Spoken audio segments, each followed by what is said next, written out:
अस्सलाम वालेकुम dear students. आज के लेक्चर में हम देखने वाले हैं कि सी लैंग्वेज के अंदर हमारे पास कौन कौन सी डेटा टाइप्स मौजूद हैं और फर्दर उनकी डिवीजन कैसे की गई है। ठीक है जी, तो जल्दी से चलते हैं हम अपने लेक्चर की तरफ। हाँ जी, तो सबसे पहले हम बात कर लेते हैं कि डेटा टाइप हम कहते किसको हैं। डेफिनेशन देख लेते हैं। The data type specifies the types of data that can be stored in a variable. It also defines a set of operations on data. Every data type has a range of values and required different amount of memory. ठीक है जी, तो पीछे variable की हमने बात की थी कि वेरिएबल क्या होता है। तो डेटा टाइप्स हमारे पास क्या है कि वेरिएबल के अंदर जो आपने डेटा स्टोर करवाना है, जो वैल्यू स्टोर करवानी है, उसकी टाइप क्या होगी, ये चीज़ जो है वो आपके पास डेटा टाइप कहलाती है। ठीक है, कि उसमें किस तरह का डाटा आना है, आधर उसमें होल नंबर आने हैं, उनमें पॉइंट्स में वैल्यूज आनी है, या उनमें कोई अल्फ़ाबेट स्टोर करवानी है आपने, तो इन्हीं की बेसिस पे जो है वो आपके पास डिफरेंट डेटा टाइप्स जो है वो बनाई गई हैं। ठीक है जी, तो नीचे जो हमारे पास मेजर डेटा टाइप्स हैं वो बताई गई हैं। सबसे पहले जो है वो इंट है, इंटीजर भी इसको आप कहते हैं। ठीक है जी, तो ये किस लिए यूज करते हैं हम, ये स्टोर करवाती है आपके पास न्यूमेरिक वैल्यूज। ठीक है, 1 2 3 4 पॉजिटिव नेगेटिव दोनों हो सकते हैं आपके पास इस तरह के नंबर्स। फ्लोट है नेक्स्ट हमारे पास, तो ये किस लिए यूज हो रही है, टू स्टोर रियल वैल्यूज, यानी कि इसमें आप फ्लोटिंग पॉइंट नंबर्स भी यूज कर सकते हैं। जो आपके पास पॉइंट्स में नंबर हैं, अगर आप वो स्टोर करवाना चाह रहे हैं किसी भी वेरिएबल के अंदर, तो उसके लिए आपको फ्लोट डेटा टाइप यूज करनी पड़ेगी। जैसे 10.5 है, 2.5 है, आइदर वो पॉजिटिव है या नेगेटिव, दोनों आ सकते हैं। लास्ट में हमारे पास है चार, जिसको आप करेक्टर कहते हैं। ठीक है, ये किस लिए यूज होती है, करेक्टर वैल्यूज को स्टोर करवाने के लिए यूज होती है। वो सिंगल करेक्टर भी हो सकता है और एक से ज्यादा भी हो सकते हैं। ठीक है, एक से ज्यादा के केस में हम उसको स्ट्रिंग कह देते हैं। जैसे इसमें आप कोई अल्फाबेट स्टोर करवाना चाह रहे हैं, ए बी सी में से कोई स्पेशल सिंबल स्टोर करवाना चाह रहे हैं, कुछ भी आप इसमें स्टोर करवा सकते हैं। ठीक है जी, अच्छा जी, तो आगे हमारे पास हैं जी categories of data types. C language के अंदर हमारे पास मेजर दो कैटेगरीज हैं। First one is standard data type and the second is user defined data type. C language defines some standard data type. A type of a data type that is predefined in language is called standard data types. Some example of standard data types are int, float, long and char. ठीक है जी, तो standard data types कौन सी हैं, वो तमाम data types जो सी language के अंदर पहले से ही बना के रख दी गई हैं और हमने सिर्फ उनको यूज करना है, वो कहलाती हैं आपके पास स्टैंडर्ड डेटा टाइप्स। इनकी एग्जाम्पल पीछे भी हमने देखी है। ठीक है, यहाँ पर भी मेंशन है, इंटीजर्स हैं, फ्लोट है, लॉन्ग है, ये सारे आपके पास स्टैंडर्ड डेटा टाइप के अंदर आते हैं।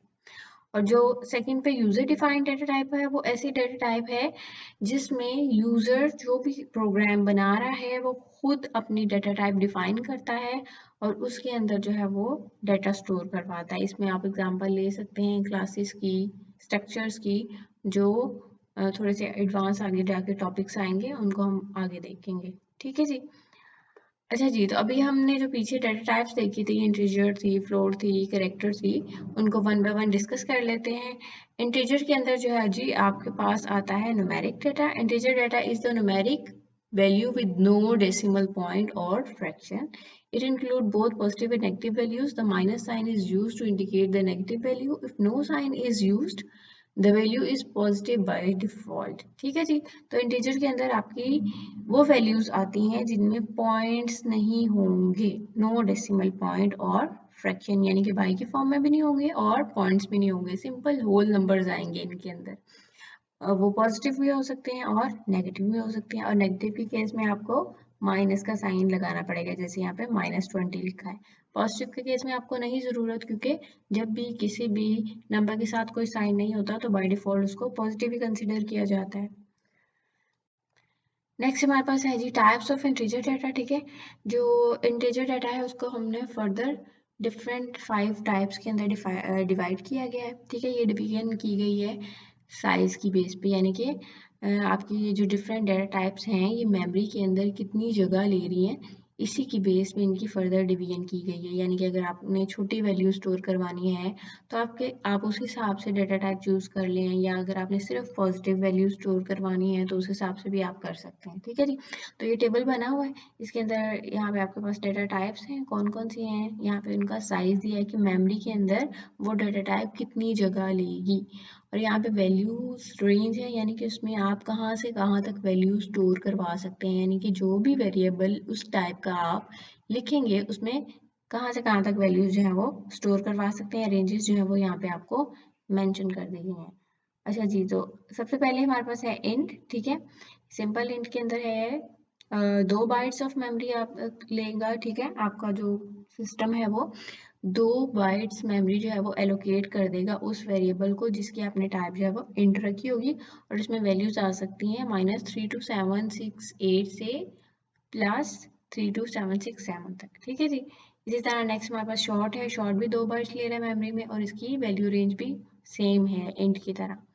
नेक्स्ट है हमारे पास अनसाइंड इंट। अनसाइंड मतलब जिसके साथ कोई साइन ना हो, तो ऐसा कोई भी नंबर जिसके साथ कोई साइन ना हो वो पॉजिटिव कंसिडर किया जाता है। यानी कि इसके अंदर जितने भी आप वैल्यू स्टोर करवाएंगे वो सारी पॉजिटिव होंगी, नेगेटिव वैल्यू नहीं आ सकती क्योंकि साइन यूज नहीं करेंगे हम। साइज इसका भी 2 बाइट्स है। ठीक है, लेकिन वैल्यू रेंज जो है वो इन दोनों को अगर आप ऐड अप करें तो आपके पास टोटल ये आ जाएगा। ठीक है, वो 0 से लेकर 65535 तक चली गई है क्योंकि हमने सिर्फ पॉजिटिव नंबर स्टोर करवाने हैं इसके अंदर। नेक्स्ट, अगर आपके पास बड़ी वैल्यूज आनी है तो उसके लिए आप लॉन्ग डाटा टाइप यूज कर सकते हैं। इसमें 4 बाइट्स ऑफ मेमोरी आपको मिल जाएगी और रेंज जो है वो ये स्पेसिफाई कर दी गई है। ठीक है जी। नेक्स्ट हमारे पास अनसाइंड लॉन्ग है, यानी कि आपने पॉजिटिव नंबर ही स्टोर करवाने हैं लेकिन उनकी रेंज काफ़ी ज़्यादा है, तो उसके लिए भी आप ये डाटा टाइप यूज़ कर सकते हैं। 4 बाइट्स ऑफ मेमोरी मिल जाएगी आपको और रेंज जो है वो भी काफ़ी ज़्यादा बढ़ गई है। ठीक है जी। नेक्स्ट हमारे पास आगे है जी फ्लोटिंग पॉइंट डाटा। पीछे हमने इंटीजर की बात की, उसमें कौन से नंबर आ रहे थे, सारे होल नंबर्स आ रहे थे विदाउट डेसिमल पॉइंट और फ्रैक्शन। लेकिन अगर हम फ्लोटिंग पॉइंट की बात करें तो फ्लोटिंग पॉइंट जो है वो भी न्यूमेरिक वैल्यूज ही स्टोर करवाएगा, लेकिन उसके अंदर क्या होगा, डेसिमल पॉइंट्स या फ्रैक्शन मौजूद हैं। ठीक है, यानी कि सारे पॉइंट्स वाले नंबर जो है वो इसके अंदर आप स्टोर करवा सकते हैं, सारे आपके रियल नंबर्स जो हैं वो इसमें स्टोर हो सकते हैं। इसी वजह से इसको आप रियल डाटा टाइप भी कहते हैं। इसमें पॉजिटिव और नेगेटिव नंबर्स दोनों आ सकते हैं आपके पास। ठीक है, और जाहिर है जब आप नेगेटिव यूज करेंगे नेगेटिव वैल्यू तो उसके साथ आप माइनस का साइन लगाएंगे, और अगर कोई भी साइन नहीं है तो वो वैल्यू जो है वो पॉजिटिव कंसिडर की जाएगी। ठीक है, कुछ एग्जांपल्स यहाँ पे दी गई हैं, 10.5 और -1.190। ठीक हो गया। अच्छा जी, अब आगे फ्लोटिंग पॉइंट में भी डिवीजन है। हमारे पास डिफरेंट डाटा टाइप्स हैं, किस बेस पे हैं, मेमोरी में कितना साइज लिया जा रहा है उसकी बेस पे। ठीक है, और ये उनकी रेंजेस दी गई हैं। ठीक है, सिंपल फ्लोट डाटा टाइप है, इसमें 4 बाइट्स ऑफ मेमोरी मिलेगी और उसकी रेंज ही आपको स्पेसिफाई कर दी गई है। दूसरी जो है वो डबल है, डबल में आपके पास साइज जो है वो और भी ज्यादा बढ़ गया है, 8 बाइट्स ऑफ मेमोरी। और लॉन्ग डबल के अंदर क्या है, आपके पास 10 बाइट्स ऑफ मेमोरी है और ये इसकी जो है वो आपको रेंज दे दी गई है। ठीक है जी, तो ये था फ्लोटिंग पॉइंट डाटा। और नेक्स्ट हमारे पास है character data type. Character data type किस लिए यूज होती है, is use to store character values. It takes 1 byte in memory. It is use to represent a letter, number और punctuation mark and a few other symbols. ठीक है, character के अंदर आप कोई भी करेक्टर स्टोर करवा सकते हैं, जिसके अल्फाबेट्स हो गए ABCXYZ, स्मॉल कैपिटल कोई भी हो सकता है। ठीक है, कोई नंबर भी हो सकता है 1 2 3, लेकिन वो न्यूमेरिक नंबर की फॉर्म में स्टोर नहीं होगा, उसके ऊपर आप कैलकुलेशन नहीं परफॉर्म कर सकते। ठीक है जी।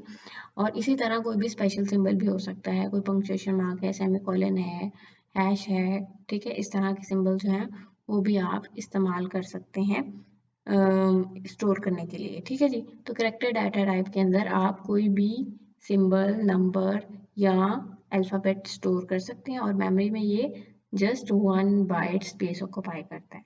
ठीक हो गया। अच्छा जी, तो ये थी हमारी data type. Thank you so much. ये था आज का लेक्चर और अल्लाह हाफिज़।